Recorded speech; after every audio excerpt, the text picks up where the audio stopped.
Muy buenos días, bienvenidas a este día después de haber estado un año nosotros conversando sobre el tema. Teníamos que juntarnos para hacer los análisis, los balances, las horas de quiénes son los ganadores, entre comillas, ¿no? Porque hay que decir que Chile sigue bastante problematizado con los temas sociales, por lo tanto diría yo que la Constitución, sea la que tengamos, no está resolviendo los problemas que los chilenos querían. Ayer se manifestó en el plebiscito diciendo que no a este nuevo texto constitucional. El gobierno ha salido a hablar, a decir lo que viene para adelante, y vamos a hacer los análisis hoy día con nuestro panel. ¿Cómo estás, Aldo? Nuestro doble panel. Doble panel, así es. Vamos a tener dos grupos, uno de 9 a 10 y otro de 10 a 11 para que se quede con nosotros y nos escuche y opine, como siempre, al más 569-7772-7572. Nos escribe, nos dice cómo amaneció, si está contento con el resultado, qué es lo que quiere, qué es lo que hace falta. Nos puede hablar de todo con mucho respeto. Estamos hoy día con Emilia Ríos. ¿Cómo estás, Emilia? Hola, muy bien. Ya llegando a fin de año. Bien. Rajuñando, ¿o no? Sí, pero contenta. Se viene semana Navidad, fin de semana entretenido. Sí. Emilia Riva, alcaldesa de Ñuñoa. Estamos con Rodrigo Larriva, presidente y director de Activa Research, quienes sacaron el pulso. Después nos cuentas cómo estuvo tu proyección. ¿Cómo estás? Bienvenido, sociólogo. Buen día, Isa. Buen día, Aldo. Sí, cansado porque el día de ayer fue intenso, ¿no? Desde primeras horas de la mañana hasta altas horas de la noche. Y claro, aquí les voy a compartir cuál es nuestro análisis, ¿no? Respecto de los pronósticos que venimos haciendo, no desde esta elección, sino desde el 2017. Y particularmente con, yo diría, una estabilidad en los pronósticos. En lo que nosotros hemos venido diciendo ha venido dando muy cerca del resultado final, que es lo que nos deja conforme. Pero tengo ahí toda una estructura narrativa para contarles un poquito todas las aristas del tema. Y estamos con Sebastián Sichel, como todos los lunes, abogado, académico, lo anoté esta vez, director del Centro de Innovación Gabriela Mistral, porque si no lo anoto no me lo voy a aprender nunca. Bienvenido, Sebastián. El día después estuvo muy pesado ayer, ¿o no? No, yo estuve muy tranquilo. ¿Estuviste mirando por la tele, no? Por la tele, sí. Qué bueno eso, hace rato qué rico. Que disfruto eso. Desde hace 2 años las últimas elecciones las miro desde mi casa con mis hijos y hablando de lo que pasa en el país. Mucho más agradable para mi vida. Rodrigo, partamos con los números. ¿Qué te deja esta elección tan particular, una elección sin festejo en la noche? Bueno, primero que todo, desde el punto de vista del mundo en el cual me desempeño, que es el mundo de las encuestas, ¿no? Creo que esta vez no fallaron las encuestas. El titular al que habíamos estado habituados en las últimas elecciones, me gusta decirlo porque y me enorgullece que la mayoría de las encuestas nacionales reconocidas y con una reputación y trayectoria marcaron siempre una tendencia que fue la que se terminó confirmando con el hecho de la votación el día de ayer. Particular reconocimiento para dos que estuvieron muy precisas, ¿no? Nosotros hacemos estimación, damos un número y ese número tiene un margen de error en la población. Siempre es un más menos, ¿no? Particularmente en esa estimación estuvieron muy bien Criteria y Cadem, ¿no? Que son dos compañías nacionales que estuvieron bastante bien, o sea, casi en el número. Nosotros tuvimos una brecha de 3,9 puntos en nuestro último pronóstico. Pero ese 3,9 está dentro del margen de error y es el mismo margen de error que hemos tenido para el plebiscito del año pasado, de septiembre, donde fuimos la encuestadora que estuvo más cerca del resultado final. Nosotros dijimos 59,8, terminó siendo 62, ¿no? Y también para la segunda vuelta presidencial, donde fue electo el actual presidente Gabriel Boric, ¿no? Donde nosotros pronosticamos un poco más de ese 55% con el que salió electo Gabriel Boric. Por lo tanto, primero, el método sí funciona, las encuestas sí pronostican y sí ayudan a dar cuenta fehaciente y transparente del estado de la opinión pública. Se complican las cosas cuando aparecen compañías que nadie conoce, justo para las elecciones, y que es difícil poder saber cuál es el interés que hay detrás de ello. Incidir, obviamente, y negativamente en la opinión pública. Nosotros cumplimos la función democrática de mantener informado a la población respecto de que cómo el todo está pensando, en este caso, la decisión sobre un nuevo pacto social, una nueva constitución y de alguna manera hacer un aporte para el juicio crítico que las personas hacen sobre el ejercicio de su derecho, ¿no? Y del voto. La transparencia es otro elemento clave de las encuestadoras nacionales. Nosotros en particular, en cada ejercicio que hacemos, disponibilizamos las bases de datos para que profesionales con el conocimiento técnico descarguen esas bases de datos y puedan hacer los mismos cálculos que nosotros. Y por lo tanto comprobar que lo que estamos publicando es un dato cierto. Actualmente hay estudiantes de doctorado en Alemania, en Estados Unidos, que solicitan nuestras bases para hacer sus tesis de doctorado, ¿no? Eso quiere decir que esa información está disponible para todos, ¿no? Y eso es garantía de que a futuro, y lo digo a futuro, cuando nuevamente todos estemos mirando encuestas, ¿no? Algunos con más susto, otros con menos sustos, ¿no? Oye, pero ¿de qué va esto? ¿Qué es lo que va a pasar? ¿Qué es lo que está pasando? Se centren la mirada en aquellas compañías que históricamente han sido transparentes, han sido serias en sus pronósticos, ¿no? Y han permitido informar en línea con lo que ha sido el movimiento de la opinión pública. Nadie dice que la opinión pública no es cambiante, lo importante es ir haciéndole un seguimiento continuo, un tracking le llamamos nosotros en el tiempo, para poder ir dando cuenta clara de qué forma el quehacer de la política y la comunicación incide en una u otra tendencia en la posición de las personas.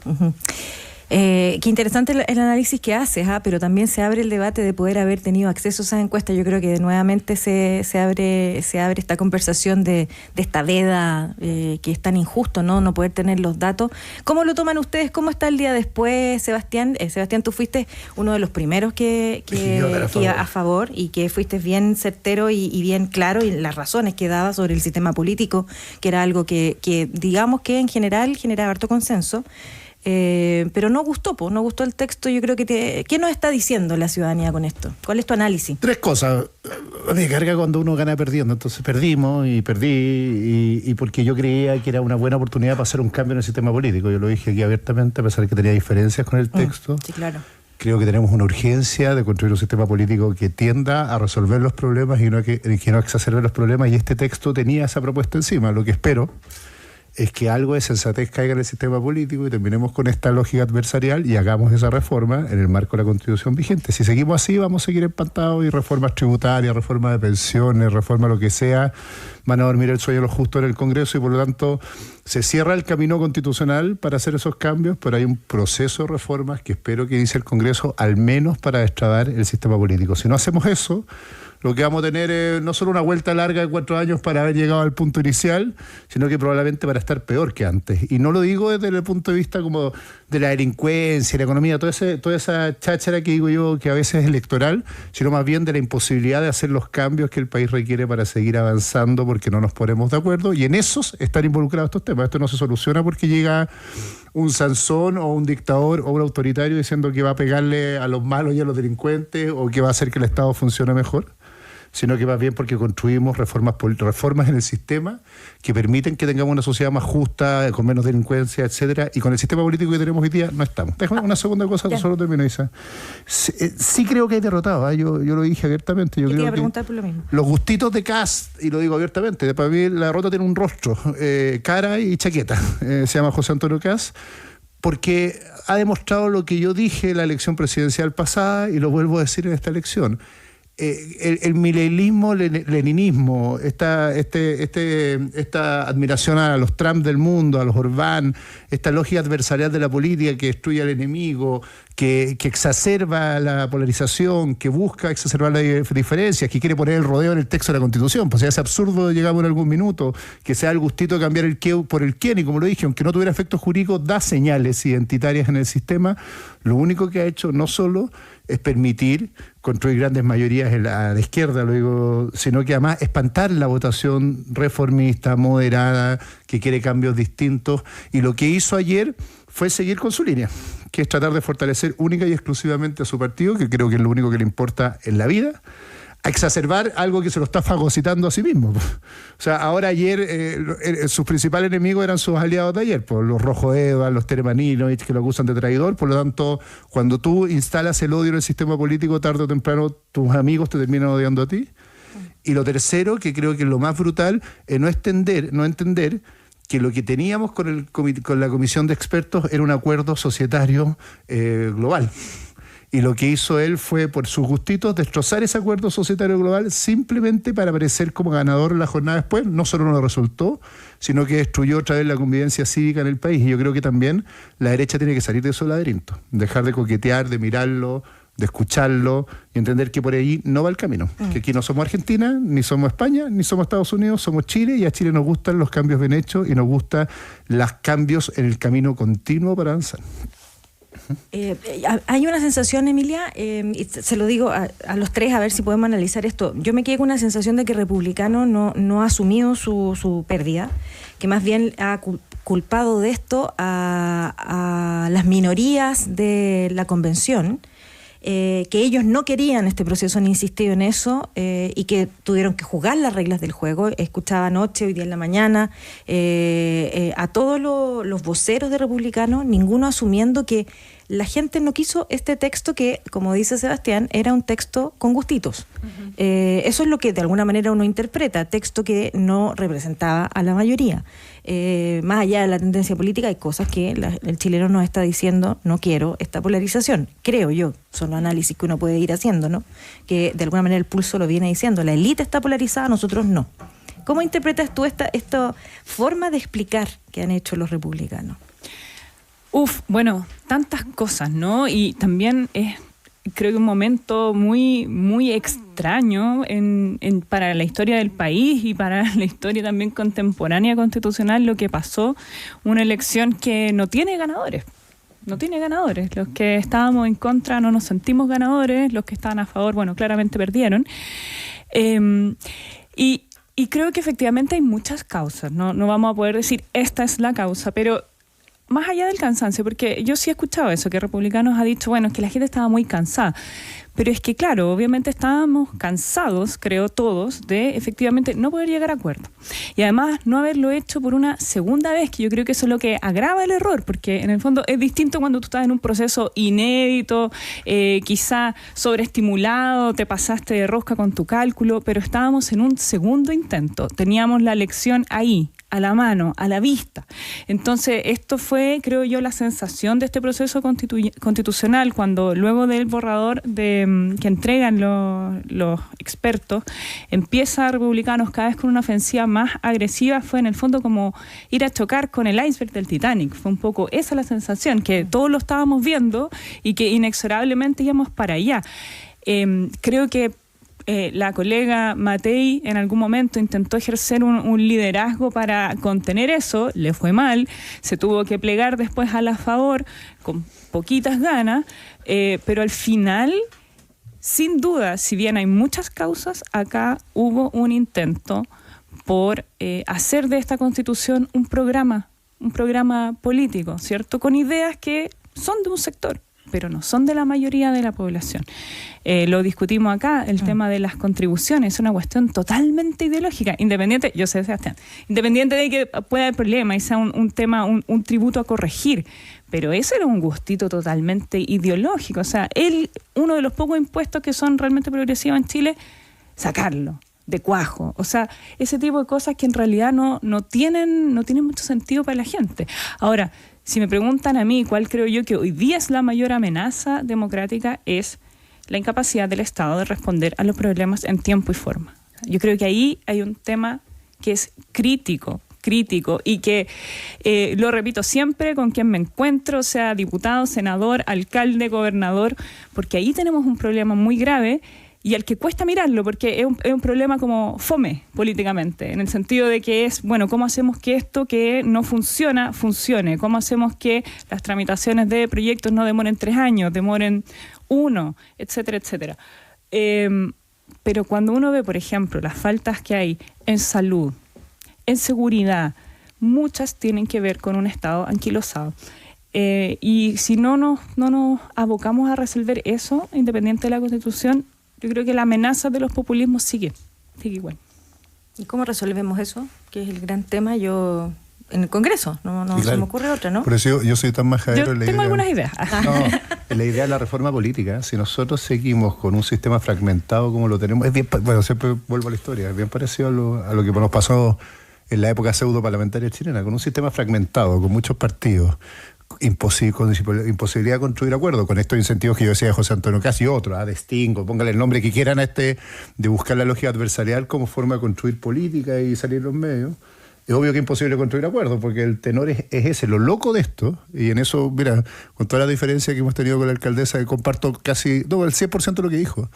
Creo que tenemos varios problemas a resolver que si uno se sienta en la mesa, que pasó en la comisión de expertos, en el 99% estamos de acuerdo. Solo que un detalle, yo le explicaba ayer trataba de explicar a mi hijo como profe de Derecho Constitucional, así los detalles, y decía, mira, ¿Qué hijo, te preguntaba? no, me decía, ¿qué estamos eligiendo? Y decía, mira, la Constitución, ¿qué es la forma? Entonces, ¿y qué regula? Mira, si tenemos un régimen presidencial o parlamentario, cuántos poderes del Estado hay, cuáles son los autónomos. Y en el grueso, en este país estamos de acuerdo. Si se dan cuenta, aquí ni siquiera una discusión como ha habido en otros procesos constitucionales, como el español en su minuto, si teníamos un sistema parlamentario, un sistema presidencial, una monarquía. Es bien raro porque en realidad en lo grueso hay un consenso bien amplio, que fue el reflejo de la comisión de expertos. Y lo chiflado de esto es que en los detalles donde se cuela el diablo, en el fondo, es donde no estamos de acuerdo, pero hay algunos que se dan los gustitos de poner esos temas por sobre la mesa. Y yo creo que eso destroza. Y si volvemos al mismo debate en el Congreso para hacer los cambios que dice la alcaldesa, que es urgente, por ejemplo, la eficacia del Estado, y volvemos a ponernos en el detalle de quién va a gobernar, quién va a nombrar autoridades.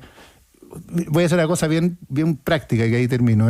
Nosotros todavía no nombramos autoridades vitales del país. ¿Cuánto nos vamos a demorar en ponernos de acuerdo en el Contralor de la República? Nos falta nombrar ministro de la Corte Suprema.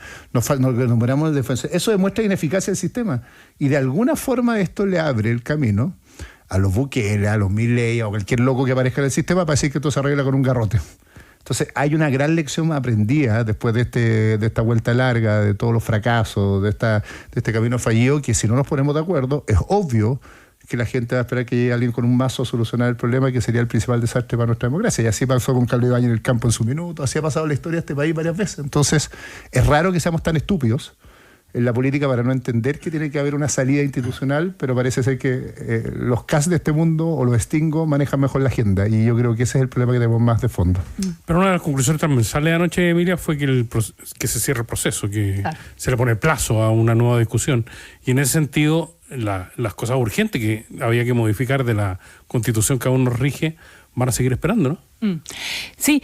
O sea, habría que tener coraje hoy día para plantear una reforma constitucional más allá que los quórums estén más bajos.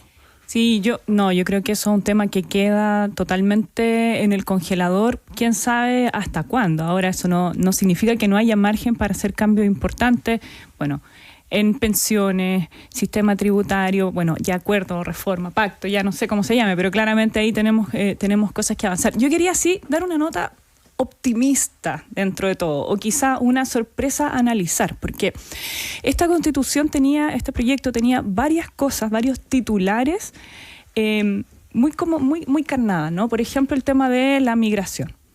Entonces, vamos a expulsar de Chile en el menor tiempo posible a los migrantes irregulares o ilegales. Y uno ve los resultados y las regiones que sabemos que tienen mayor problema con eso, no fue donde ganó el a favor. Entonces, uno dice, bueno, eso es paradójico. ¿Y por qué puede ser? Y yo aquí me aventuro con una hipótesis, y es que si bien es un proceso que nos deja muy frustrados como país, sí también es un proceso que sí o sí le permitió a la ciudadanía entender un poco más qué es una constitución y más o menos el marco que eso representa, y que no por poner algo literal en un texto escrito, eso va a pasar en la realidad. Entonces, los ciudadanos y las ciudadanas han demostrado ser muchísimo más inteligentes de lo que muchas veces se los toma, ¿no? Yo creo que eso es una lección y algo de lo que hay que tomar nota, porque las personas quieren resultados. Yo insisto, las personas queremos ver resultados, y además sabemos que las palabras no cambian la realidad. Lo que hay que hacer es construir procesos. Y creo yo que ese tipo de resultados o contradicciones nos muestran una ciudadanía despierta, una ciudadanía que está atenta y que por supuesto que le exige a su sistema político. Y este es un llamado de atención, yo creo que ya final y último. Por favor, pónganse de acuerdo, saquemos este país adelante porque lo necesitamos y no le vamos a dar el gustito a nadie, ni a la gente de más izquierda ni a la gente de ultraderecha. Yo creo que esa es una elección positiva.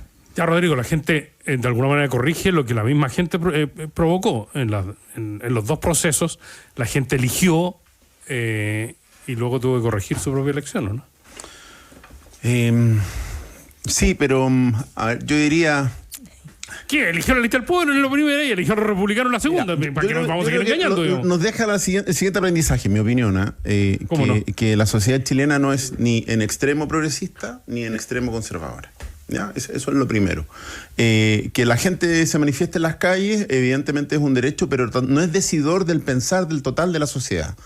El cierre del apruebo el año pasado llevó ¿cuánto? 1 millón de personas a la Alameda, ¿no? Y era un cierre, yo diría, con ribetes de exitismo importantes versus el cierre del rechazo, que fue bastante más acotado, ¿no? Pero eso no fue para nada decidor del sentir total de la sociedad. Y yo creo que ese es el aprendizaje que nos deja este ejercicio. Tú dices en el primer plebiscito, el primer proceso, ¿no es cierto? Efectivamente la lista del pueblo fue, yo diría como respuesta de la sociedad al desdén que ya venía cultivando hace tiempo hacia la clase política, por tanto elige líderes de movimientos sociales no partidistas. Pero... los partidos políticos son el mejor sistema para relacionar y vincular a la sociedad civil con el Estado, ¿no? Que se haya desprestigiado esa institución por sus propios actores, porque muchos con sus propios ideales, sus intereses caudillistas, ¿no? Muchas veces se sacan incluso la bandera que representan y van adelante con sus propios intereses y cometen errores y después no hay quien responda por ellos, ¿no? Entonces el sistema se resquebraja y por eso en esa primera instancia votan por principalmente candidatos que son de la lista del pueblo, de movimientos sociales que representan intereses de la ciudadanía, intereses medioambientales, intereses de diversidad, ¿no es cierto? El feminismo toma gran posición ahí. Por cierto, que son luchas sociales que tienen años y que son legítimas perfectamente. Que es otro grupo que también articula entre la sociedad, entre la ciudadanía y el Estado. Sí, también lo hace la sociedad civil. También lo hace, igual que los políticos. Pero de manera, yo diría, más informal. Lo que tiene efectos políticos en la sociedad es la formalidad política. Y yo ahí coincido con Sebastián, que si es que queremos realmente llegar a acuerdos hoy por hoy en adelante, en cualquier materia, necesitamos desatomizar el sistema político. Está demasiado atomizado, ¿no? Finalmente es muy difícil que todos estemos de acuerdo, lo hemos visto con estos dos proyectos, ¿no? Necesitamos conglomerados más amplios donde distintas partes cedan un poco más en sus ideas para lograr ideas más aglutinantes, ¿no? Si no, no vamos a llegar a ninguna parte. Sebastián. Yo estoy regateándole alto así por fuera, porque no creo que haya ganado ni la lista del pueblo ni republicanos. Ese es el error hasta analítico. Se sacaron 1/3 de los votos. Lo que estamos compitiendo hace mucho tiempo en Chile es quién es el tercio mayor, y esa es la estupidez, a eso voy. Porque uno dice, es lo que la gente decía, no, la gente no le dio un mandato libre a republicanos porque tenía una gran mayoría para construir un texto constitucional. Pero Sebastián, las dos veces le quitó derecho a veto a los perdedores. En la primera elección la derecha no tenía derecho a voto, y en esta... Está bien, pero eso es un análisis, solo lo que quiero decir es un análisis como de los quórum adentro, pero desde la perspectiva electoral, si tú miras lo que sacó la lista del pueblo, lo que sacó republicano, raya para allá son un 35%. Le alcanzaba a escribirle la Constitución solo. Bueno, pero es que esa es la estupidez de ellos, porque eso es lo que creyeron, que el mandato era escribir la Constitución solo, y ese no era el mandato. Si cuando tú tienes una sociedad dividida un tercio, ese tercio lo que tiene que entender es que tiene que construir mayoría con otros para proponer un texto mayoritario en la sociedad, y ambos cometen el mismo error. La lista del pueblo y republicanos, que de repente le entra un aire de soberbia, y lo vi en televisión cuando me tocó en debates, cuando me encontré con ellos, en ambos casos, como esta frase de Stingo que se hizo tan famosa, vale para todos, como nosotros tenemos la mayoría y ahora mandamos nosotros, algo así me mandó a decir el Rojo Edwards en un minuto a mí, como diciendo, nosotros ganamos la mayoría y ahora ustedes tienen que bailar nuestra música. No, si te ganaste 1/3, eso no es mayoría en ninguna parte del mundo. Su desafío, y el desafío de los liderazgos cuando tú tienes 1/3, es construir mayoría. Y buscar cómo seducir a otros, y lo que pasó acá, y ahora revelo una conversación que tuve con un consejero experto, Sebastián Soto, cuando yo dije que iba a votar a favor, y me llamó y me dijo, Sebastián, ¿no sabes la tortura que ha sido trabajar con republicanos? porque de verdad creen que tienen un mandato soberano como si ellos fueran los dueños. Te lo digo a Sebastián Soto, que está un poco más a la derecha que yo. Históricamente en la universidad somos amigos. Me decía, no sabes lo difícil que ha sido, porque de verdad tienen una soberbia, una actitud para redactar esto. O sea, creo que también hay que volver a un espacio de humildad en que en realidad lo que está pasando en Chile es que nadie gana. Todos pierden porque todos sacan un tercio y nadie quiere construir la otra mitad, primero porque hay un sistema político que incentiva a maximizar tu tercio, al veto, y no la construcción de mayoría, y eso nos está destrozando. Entonces, ¿cuál es la pregunta? ¿La derecha es mayoría en Chile? No. ¿La izquierda es mayoría en Chile? No. Entonces, ¿quién va a cruzar los puentes para poder construir mayoría, construir reforma? Mientras alguno siga creyendo que en mayoría estamos jodidos, que es lo que le pasó a Chile en los 60. Y ese es parte del gridlock, le dicen los gringos, pero del bloqueo institucional que tenemos, que los tontos creen que son mayorías cuando son un tercio, y eso es matemática básica. Vamos a hacer la pausa. Te quedas con la palabra porque estás así como levantando la mano, Emilia. Está bueno el concepto, no somos ni tan progresistas ni tan conservadores. No, pero tampoco somos de centro. ¿Qué somos entonces? Tampoco somos de centro. ¿Qué ¿Para qué vamos somos? con cosas? Hay un punto. Tenemos problema de identidad. En el pulso, el 62% de la población no se identifica con izquierda, centro ni derecha. Pero ¿Con vota, qué somos entonces? pero vota, ¿Con qué somos? vota en la primera elección Vota. por la izquierda y vota en la segunda por la derecha. Pero por Pero ideas. para construir mayoría, Sebastián, construye mayoría. Entonces, cuando decimos, pucha, no somos ni de izquierda, ¿qué somos? ¿De Somos centro? mixtos. Tampoco, vota- al centro no ha votado nadie. ¿No? Y con esto, Roberto, insisto en el punto, vota un tercio por ello, le entrega el liderazgo, pero esos liderazgos se farrean si es como la borrachera del ganador. Vota Se un lo farrean. tercio más uno. Ojo, Bien, en la y lo que tiene que elección. construir ese tercio más uno es el 60, y lo que hace Ojo, se pone en la borracho y dice, elección- ¡gané! en la Ya, pero elección. espérense, guárdense para la vuelta. Guárdense para la vuelta. Pero quédate ahí, Rodrigo. No hablen nada en la pausa, por favor. Nada. Callados. Con Visa las vacaciones pueden ser increíbles porque tus compras de viajes con Visa Platinum, Signature o Infinite incluyen seguro de emergencia médica, pérdida de equipaje y vacaciones protegidas. Conoce más en visa.cl. Y gestiona la solicitud de tus colaboradores de manera fácil e intuitiva con Talana. La plataforma y aplicación de recursos humanos más descargada y mejor valorada es Talana. Seguimos haciendo País ADN junto a Emilia Ríos, Sebastián Sichel y Rodrigo de la Riva. Este día después de las elecciones dejamos en pausa mientras Aldo fue a hacer más café porque amerita un doble café hoy día. Nos acostamos tarde anoche.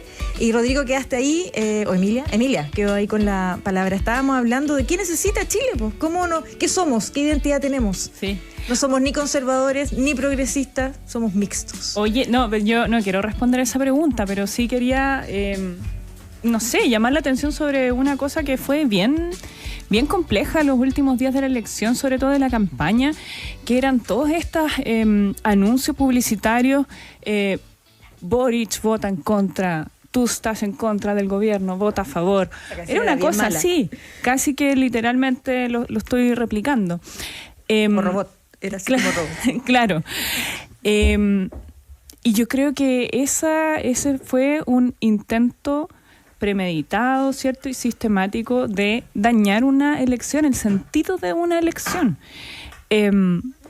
Por un lado. La campaña más mala desde Arturo Frei Bolívar, Bueno, ¿no? pero hubo gente que creyó en esa campaña. Hubo gente que le puso plata, porque no es barato ponerle plata, amigos de la radio, ustedes lo saben. Hace publicitar en radio. Y es mucho En más ADN es barato. muy barato. Y es mucho más barato que otros lados, hay que decirlo. La radio, por favor. Venga, En ADN para es acá, muy venga barato. para acá. No, pero en el fondo ahí hay un tema, yo no sé quién se va a hacer responsable de eso, pero creo que alguien tiene que reconocer que ahí hubo un error profundo, hubo una mala leche, una mala intención, y además le fue pésimo. O sea, además le fue pésimo. Yo no sé si, me imagino que esa fue la lectura más del lado de republicano, más del lado de Kast. El que se jodan marca, ¿o no? ¿Creen El que ustedes? se jodan marca también, porque es que de nuevo es volver a esta idea, ¿no es cierto?, como populista, ¿cierto?, el que se vayan todos de Argentina, es eso mismo, pero insisto, la gente no está necesariamente eso. Sí está muy choreado, yo lo puedo decir, yo que estoy mucho en la calle, converso con muchas personas, sí, la gente está cansada, está choreada, pero sabe que esto no se trata y son las vueltas constitucionales, como dicen los taxistas, las que han dejado un conocimiento en torno a esto. O sea, entonces, a ver, bueno, quienes le pusieron plata y dijeron, bueno, si no te gusta el gobierno, vota a favor, entonces, ¿qué leen de esto? Que el gobierno tiene un 55% de aprobación. Obviamente que no. Entonces, ¿por qué arriesgamos? ¿Por qué somos tan irresponsables cívicamente? Yo creo que esto sí es un último llamado para recobrar el mínimo de respeto por nuestras instituciones, por las elecciones que tenemos, y ya basta de deliberadamente tratar de confundir a la gente. Yo, Rodrigo, quiero insistir con un punto porque hay 3 grupos que han accedido al poder de distintas maneras en las últimas elecciones, en esta chorrera de elecciones que hemos tenido. Llegó el Frente Amplio a la presidencia, llegó la Lista del Pueblo a escribir la primera Constitución me va a replicar Sebastián de nuevo, no voy a decir mayoría, pero con la posibilidad de escribirla, y llegó Republicanos en la segunda con la posibilidad de escribirla. Es decir, han sido 3 instancias políticas distintas las que de alguna manera se han arrimado por vez primera al poder. La elección en términos generales sigue más o menos en lo mismo, el 44% de la derecha, el 55% de la centroizquierda. En eso no cambia, pero sí me imagino que hay un escenario que se mueve de cara a las próximas 2 trascendentes elecciones que se nos vienen, ¿no? Sí, mira, yo no coincido tanto en interpretar el resultado de ayer, ya sea por izquierda o por derecha. Me centro en los intereses de la ciudadanía, y lo comentábamos aquí en el intermedio, que en el Pulso Ciudadano tenemos un 62% de la población que no se adscribe a una ideología política, por lo menos declarativamente. Sale electa la Lista del Pueblo, ya lo comenté, porque ahí los líderes de movimientos sociales representan los intereses profundos de la sociedad. Pero además porque cambió sustancialmente el proceso de elecciones, es decir, hay una elección que no se había dado nunca antes en la historia del país. No, por cierto. Y que permitía el acceso a independientes como nunca antes se había realizado y nunca más se va a dar después, está claro. Por cierto. Ahora, ese idealismo progresista plasmado en el primer proyecto constitucional fue rechazado, ¿no? De ahí vino la desilusión total de todo este grupo humano que apoya principalmente a líderes de movimientos sociales, y la clase política nuevamente presenta una nueva propuesta, una nueva solución, y dice: vamos a volver a hacer este proceso, pero con un marco, ¿no? Con 12 bordes constitucionales, ¿no? Y este mundo que en algún minuto se vio representado mayoritariamente en la Lista del Pueblo, ve esto con malos ojos, como una cocina, y en mayo del 2023 vota nulo y blanco, vota 20% nulo y blanco. ¿Qué significa eso? Que deja un 80% del escenario de votación en favor de quienes constituyen esta otra mitad del Chile, ¿no? Pero que al tener 20% menos pasa a pesar mucho más. Y de ahí que mayoritariamente salen electos candidatos de derecha y mayoritariamente salen republicanos, ¿no? Entonces, el famoso péndulo de que la opinión pública chilena tiene este vaivén medio esquizofrénico no es tal, sino es que responde a comportamientos de su electorado, particularmente como los que describo, ¿no? ¿Qué viene a futuro? Yo pienso que estamos en una encrucijada importante. Retomo lo que dice Sebastián. El primer paso es poder hacer una reforma al sistema político, porque si no vamos a seguir atomizándonos y no vamos a tener acuerdo alguno en adelante. Está en el congelador, quiero decir, que está en el congelador. ¿Qué tenemos? Rojo Edwards se escindió del Partido Republicano. ¿Qué va a pasar con ese grupo, ¿no? Que si decimos que republicano es extrema derecha, no sé qué es Rojo Edwards, ¿no? Está en un extremo. Y él va a seguir adelante con sus banderas, ¿no es cierto? Y propuestas de ratificación de la actual Constitución, que eso es otro que se ha venido diciendo, anoche se dijo mucho. Ratificamos la actual Constitución. No es un plebiscito ratificatorio de la actual Constitución. Tenemos un problema, porque hay demandas sociales que están irresolutas, ¿no? ¿Qué va a pasar? 2 años dicen, 5 años de plazo. Modificar ahora o iniciar un nuevo proceso es imposible. Teníamos 78% de la población que decía estoy a favor de un nuevo proceso. Hoy día en el Pulso es un 40%. No es el momentum constituyente. Ya pasó. Tenemos que, yo diría, y ese es un llamado hacia la clase política, a dar cuenta de que se puede avanzar en soluciones, en implementación de programas que den solución a los problemas que ya todos sabemos que tiene la sociedad. Seguridad, economía, salud, educación, vivienda. No me tires un número encima, porque yo soy del porcentaje de la población que sigue creyendo que esta Constitución hay que mejorarla, que no podemos seguir siendo un Estado subsidiario, que hay que mejorar el sistema político, hay que mejorar un montón de cosas. Entonces, Claro, la cifra es apabullante ya. La gente no quiere más, está cansada y la reforma la metemos en el refrigerador. Pero, Sebastián, hay reformas que siguen siendo urgentes, tal vez para un porcentaje mínimo de la población, pero que el mismo porcentaje que de hace un montón de tiempo está diciendo con esa cuestión no se puede, ¿no? Por supuesto, si aquí yo creo que también este enamoramiento como del partir de cero también es un suicidio. Si la Constitución tiene que ser reformada, pero por supuesto, las Constituciones evolucionan además. El creer que son documentos estáticos solo lo creen los japoneses porque no pueden modificar su Constitución. En el mundo las Constituciones se van reformando sistemáticamente. Lo que pasa es que aquí tomamos una decisión distinta y la cual tuve de acuerdo inicialmente. En una crisis social como la que vivimos desde octubre, en ese famoso octubre, el camino parecía ser reconstruir un pacto político. 4 años de esa fecha yo diría fue un fracaso porque no pudimos construir un pacto político. Lo que uno tiene que intentar, por lo tanto, es un camino distinto, en términos así como constitucionales, seguir con el poder constituyente derivado haciendo reformas a una constitución que no da el ancho, y en eso estoy completamente de acuerdo. Sí creo no da el ancho por lo que hablamos, un sistema político fragmentario, que se le hicieron reformas mal hechas en su minuto, y lo que ha incentivado a las pymes políticas. Esto es una vergüenza. Lo digo ahora como transparentemente, pero cuando yo negociaba voto en el Parlamento, tú estabas negociando con pymes, literalmente pymes. Voto por tu proyecto si me dais una secretaria en la Seremía de Magallanes. Voto por tu proyecto si le das tantos proyectos a mi región. Y cada día se van fragmentando más, que es lo que hizo el Rojo de Gómez, porque el incentivo a armar partidos que tienen financiamiento público, que pueden negociar pega, independiente de cuántos sean, es gigantesco. Y por lo tanto tenemos un problema grande. Tenemos un segundo gran problema que tiene que ver con la eficacia del Estado. La Constitución no dice nada. La Constitución del 80, incluso la de Pinochet, hablaba de los tribunales contenciosos administrativos, de cómo reclamarle al Estado cuando no cumplía bien su servicio, y esta Constitución no dice nada, no hicimos nada, y de alguna forma los ciudadanos podemos recurrir jurídicamente a reclamar cuando el Estado no nos presta los servicios debidos. Y una tercera gran cosa que tiene que ver con derechos sociales que increíblemente pasaron piola porque habían cosas peores en el texto que se votaba ayer, pero que deberían incorporarse: derecho al deporte, derecho a la salud, libre competencia, emprendimiento e innovación, y que yo creo que por lo menos ahí tenemos consensos básicos. Pero hay algo más de fondo que a mí me sigue preocupando, esta idea del tercio, Aldo, y mantengo la discusión. Es que el problema es que no hemos tenido liderazgos capaces de construir mayoría. Pues si ese 55-45 viene de Pinochet, para decirlo de alguna forma, y don Patricio Aylwin ganó y supo que igual tenía que construir mayorías con otros. El problema acá es que la soberbia es que algunos con un tercio sienten que no tienen que construir mayorías con nadie, al revés. Tienen que pegarle al resto porque lo están imitando del modelo argentino, del modelo español, y es un fracaso en una sociedad chilena en que la política lineal, esa idea tan desde la Revolución Francesa, que existe una izquierda, un centro y una derecha, no existe. Lo que tenemos más bien es una forma de aproximarnos a los ciudadanos de la necesidad del Estado y el mercado, que están sujetas a posiciones distintas. La pelea más ridícula que vi estos días fue entre Axel Kaiser, Cristóbal Belolio y Vlado Mirosevic discutiendo quién ponía el sello de lo que era ser liberal en Chile. Se me siente una estupidez casi como del medioevo, cuando en realidad yo soy muy liberal en algunas cosas y en otras cosas probablemente soy mucho más conservador en materia de seguridad, y por lo tanto los ciudadanos somos así.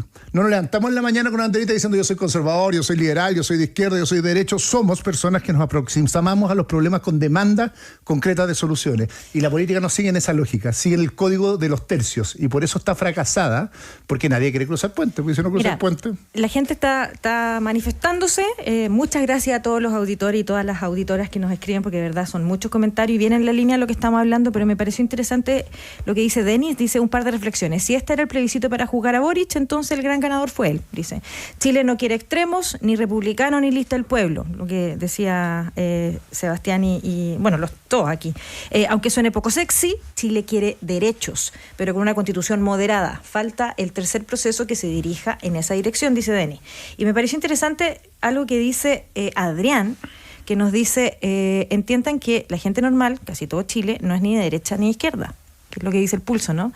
Este trabajo, esfuerzo, nuevamente nos defraudaron. No somos ni de izquierda ni de derecha, necesitamos que alguien piense en nosotros y ciframos la esperanza votando por un otro. Me dice, por favor, lea. Y hay uno que me gustó mucho porque me dice, buenos días Isabelita y Ana, ¿ya? Por eso me cayó muy bien. Nuestra tranquilidad da felicidad por el resultado del plebiscito, la derrota de las ideas republicanas fanáticas. Eso es lo que dice Julio Lizana. O sea, aquí también tiene que ver con los extremos, finalmente. Eso es lo que, además, lo viene diciendo las encuestas hace mucho rato. El chileno no está polarizado, es la élite la que está polarizada. Entonces, ¿cómo construimos con una élite que no... Bueno, supongo que ahora vienen las lecturas, ¿no? Eso es lo que uno esperaría. Sí, más allá del plebiscito, hay hay ciertos ánimos sociales que se han estudiado. Uno de ellos tiene que ver con la sensación, en particular en los jóvenes, de que no hay futuro, por distintas cosas. De que no hay futuro ya sea por razones ambientales, porque no se ve posibilidades de ascenso social a través de las vías regulares, por un lado, ¿no? Y ese no hay futuro nos pone a quienes estamos en posiciones de autoridad o de representación un desafío que es difícil porque en general quienes estamos en política tenemos una lectura mucho más comprensiva, ¿cierto? Y decimos, bueno, esto funciona así, la desigualdad es una cosa que tenemos que combatir y tenemos como grandes narrativas. Pero hoy día efectivamente la sociedad está viviendo el presente, donde el largo plazo son 3 meses. Entonces, eso es una encuesta de Bicentenario, 90 días es el largo plazo para el chileno. 90 días es el largo plazo para los chilenos y la principal preocupación para las personas a nivel social es la seguridad. Eso es lo primero que te dicen. El principal problema de Chile es la seguridad. ¿Y cuál es su principal problema? Llegar a fin de mes. Y esas son las 2 grandes cosas que hoy día marcan a la gran mayoría de chilenos y chilenas. Que ha sido siempre, Emilia, le tocó a Gonzalo Muñoz el viernes pasado, te toca a ti hoy día, pero yo creo que si esto era un plebiscito sobre el gobierno, le tocó a Boric yo me animaría a decir que en la peor semana de su gobierno. Así es. Muy difícil. Con la corrupción ya evidente, con el tema de los indultos rebotando en la mesa y con un tema de violencia que a ti te tocó en lo particular en un mall en la sala de Navidad con escudo humano. Es decir, no podía haber peor semana para plebiscitar un gobierno, digamos. Uh-huh. Sí, pero independiente de los resultados, o sea, a lo que voy es que hoy día quienes son representantes, quienes ejercemos posiciones de liderazgo, de poder, ¿cierto? Ejecutivo, representativo, tenemos que entender que ese es el país en el que estamos. Entonces, todas nuestras acciones las tenemos que medir bajo el prisma de la efectividad y de la capacidad de llevar adelante agendas concretas. En ese contexto, solo por dar un ejemplo, yo creo que estar discutiendo hoy día un Ministerio de Seguridad totalmente fuera de foco, por ejemplo, ¿no? O sea, creo que de nuevo es pensar el país desde una lógica que no digo que no es despreciar las instituciones, todo lo contrario. Creo que hay que hacer una reforma política. Ahora yo creo que eso no va a ser posible de aquí con esta legislatura. No hay agua para la piscina nomás. Pero en el fondo lo que tenemos que lograr es... O sea, hay agua, no hay parlamento, digamos. Tenemos también uno de los peores parlamentos de la historia, ¿no? Pero ahí, difícil. Pero Emilia, es como que están tirando la esponja igual, po. No, todo lo contrario. Lo que yo creo, por ejemplo... Yo entiendo que no hay mayoría, pero los temas que son trascendentales hay que ponerlos de nuevo en la mesa. Por supuesto, pero lo que yo digo es que hay que ponerlos de nuevo en la mesa, pero mirando siempre los resultados concretos que van a tener. Porque, por ejemplo, cuando tenemos por ejemplo, la reforma de educación, se hizo muy desde arriba. Y eso es innegable. Entonces, ¿eso tiene que ver con qué? Con que, por ejemplo, no se leyó bien cuáles son los incentivos que tienen los municipios para tener colegios o no tener colegios, en qué están los colegios de profesores, la distancia, como un montón de cuestiones. Entonces, aquí digo, tenemos que ir a hacer reformas mucho menos ambiciosas, mucho menos grandilocuentes, pero que puedan tener un impacto. Y ahí, en seguridad, hay cosas que hacer.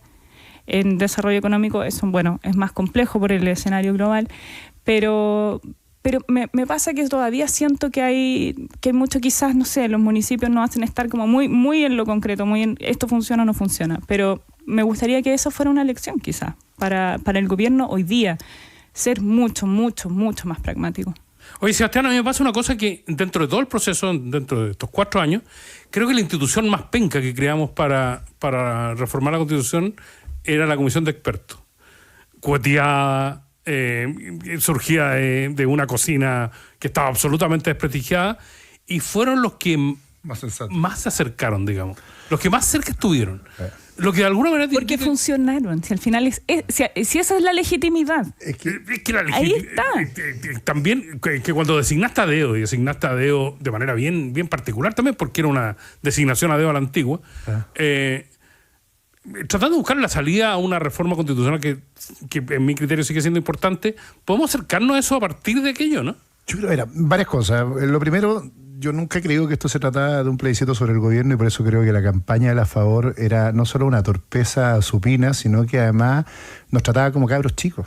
Porque cuando tú tratáis de engañar a la gente como si no supiera que esto se trata de un texto constitucional, lo que estáis haciendo es tratando de tontos. Y creo que, y lo dije antes, no lo digo ahora, lo dije antes, lo dije en este mismo programa, así que me hago cargo de eso.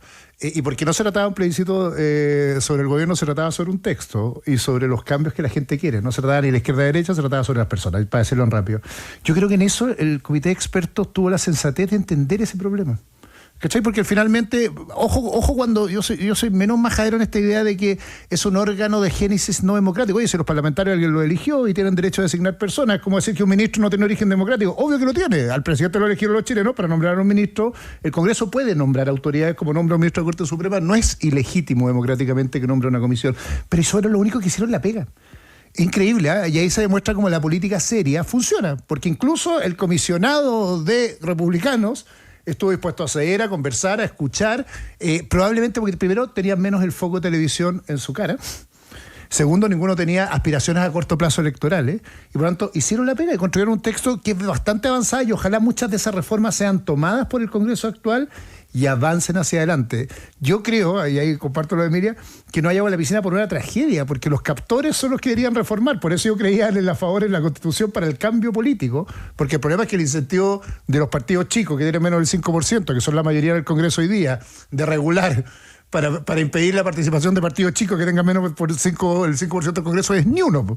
Anda a decir al Frente Regionalista Verde o al PPD o al mismo o a los partidos que están surgiendo a la derecha del Rojo Eduard que estén de acuerdo con una reforma que impida la fragmentación, o a Demócrata o Amarillo. Entonces creo que es difícil pasarle la pelota a ellos porque ahora sí son incumbentes. El desafío de verdad, y esto tiene que ver con la próxima elección presidencial y muchas otras cosas, va a ser alguien que tenga el coraje, en esta lógica, otra vez, de no maximizar el tercio, sino tratar de construir grandes mayorías. ¿Cuál va a ser el problema? Lo digo del mundo de la derecha y del mundo incluso de la centroizquierda, es que cuando tú tienes un sistema electoral que se basa en una primera vuelta y una segunda vuelta, siempre en primera vuelta alguien va a tratar de apuntar a su propio tercio para ganarle al otro y después ver cómo crece.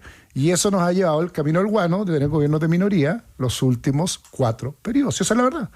Ahora, los partidos chicos fueron determinantes en esta pasada. La primera elección con Barken y la Jimena Rincón, con eslogan que fueron mucho más efectivos que cualquier otra cosa, Rodrigo. Que no eran partidos en ese minuto. Sí, pero eran grupos que se tornaron tremendamente influyentes. Sí, porque son una influyentes. Con amor y todas esas... Todos los rotos tradicionales salieron de escena y entraron estos nuevos. Habrá que valorar con el tiempo lo que Rojo Edwards dice al irse al Partido Republicano por autoritario. Es decir, Rojo Edwards renuncia al Partido Republicano porque son muy autoritarios, pues bueno, o sea, eso marca también un antes y un después políticamente, ¿no? Kass acaba de hablar hace muy poquito y dijo varias cosas, entre otras que Rojo Edwards se fue del partido, habrá que preguntarle a él, tomó un camino distinto y veremos qué pasará en las próximas elecciones. Se separa. Nunca sigue por su tercio. Nunca he visto perdedores que hablen tanto después de una derrota. Es la dificultad de construir colectivos y al final hay una pulsión muy grande. Hoy día efectivamente es muy fácil, ¿cómo se dice? Ser cabeza de ratón, digamos. O sea, es muy fácil. Es muy fácil. Lamentablemente eso no... Cabeza de león o cola de ratón. ¿Eso era? No, al revés. ¿Vamos a sacar adelante el país? Mira, Luis Vega nos dice, yo estoy triste porque tenemos una clase política que no hizo la pega, para la cual fueron elegidos, para la cual le pagamos. Al final los únicos que ganaron, dice él, después de 4 años fueron los que nunca quisieron cambiar nada. Me da pena, él está con pena hoy día porque la constitución que queríamos no logramos como sociedad tener una nueva constitución. Entonces nos dice Luis Vega, pero yo voy por el camino de la Emilia, fíjate que soy un poco más optimista en el sentido de que igual, a pesar de que no logramos, yo siento que llevamos un buen rato conversando de algo que nunca habíamos hablado. Yo creo que tenemos otro piso hoy día. Es que me acaba de escribir un WhatsApp mi profesor guía de la tesis doctoral y me dice, es insólito, vamos a hacer una investigación, el único caso en el mundo en que se ha rechazado 2 veces un proyecto constitucional. Sí, es insólito. Pero además pero igual yo siento que como país no habíamos tenido nunca este debate. No. Nunca nos habíamos sentado a hablar qué tipo de sociedad queremos ser. Y yo volvería a preguntar, porque si es que la ciudadanía prefiere un comité de expertos haciendo la Constitución o generar una asamblea constituyente. Creo que es una pregunta válida. Volvería a hacer esa pregunta en el momento que corresponda, pero volvería. ¿Cuál cree usted que es más probable que se ponga de acuerdo? Es que exacto, porque el comité de expertos dio cuenta y que resuelva los problemas de derecho. El espectro político completo lo reflejó el comité de expertos y por eso su propuesta fue bastante más sensata que lo que terminó siendo la propuesta de Republicanos, porque Republicanos le hizo 400 enmiendas a ese proyecto, lo transformó completamente. Y el ejercicio del comité de expertos, que al principio se viraba con bastante reticencia porque era una cocina, terminó siendo bastante más sensato, bastante más aglutinador de opiniones. Desde todas partes yo he escuchado opiniones que en definitiva les parece una propuesta razonable. Esa es la pregunta que yo haría cuando venga el nuevo momentum constitucional. Es dinámica la realidad y no es que esto se va a postergar 10 años, podemos verlo a la vuelta de la esquina. Lo que se ha postergado 10 años son las reformas necesarias y yo no creo que, porque todo el mundo está diciendo aboquémonos lo importante ahora, es que esa cuestión se va a resolver mágicamente. O sea, claro que no. Vamos a chocar muchas veces contra la muralla con la que hemos chocado históricamente, ¿no? Un tema de una gran reforma. No. Pero lamento, planteé ese tema a Luis Isabel Tolosa en el momento mismo en que estaba sonando la música y tenemos que despedir el programa. Esto es como dejarnos con la comida servida. Exacto, bueno, ya. Exacto. Después miramos de eso. Pero vamos a tener, o sea, se nos acabó el plebiscito, aquí más tenemos que debatir sobre la reforma, ¿o no? Tenemos programa. Con Aldo estamos contentos porque tenemos pega, por lo menos por un año más. Más bien, más elecciones en corto plazo. Mira, arriba Sebastián Sichel y Rodrigo de la Riva hicieron esta mañana País ADN con nosotros. Y gestionan la solicitud de tus colaboradores de manera fácil e intuitiva con Talana. La plataforma y aplicación de recursos humanos más descargada y mejor valorada es Talana. Y con Visa las vacaciones pueden ser increíbles porque tus compras de viaje con Visa Platinum, Signature o Infinite incluyen seguro de emergencia médica, pérdida de equipaje y vacaciones protegidas. Conoce más en visa.cl. Y en Maletec son especialistas en locker, soluciones de custodia, equipamiento inmobiliario. Maletec, experiencia y confianza que los avala por más de 28 años. Conoce más en maletec.cl. Muchas gracias a todos, muchachos, por la altura del debate el día después de las elecciones. Se pasaron, se nos hizo corto. Tenemos harto.